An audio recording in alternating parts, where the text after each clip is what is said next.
Buongiorno. So today we're gonna test this new prototype dish, which I've been dreaming about it. Also Italian. I think you should cut that into the same slivers of this one.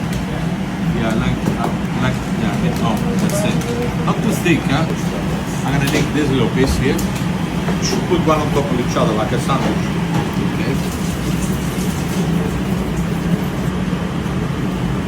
Like this.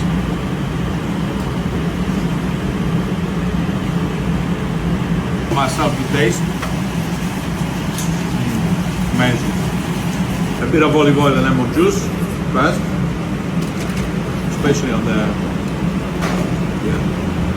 actually. And just a sprinkle of Bottarga, that's it.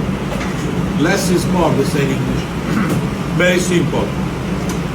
It tastes unbelievable. Why don't you try this upstairs now? Okay, now we're gonna test this. The best thing to do is to have it with a piece of carazao. This carazao is the newest one we have. Amazing. And this is only for Bottarga junkies because the Bottarga is cut in big chunks, as you can see. You gotta like Bottarga. This combination is really good.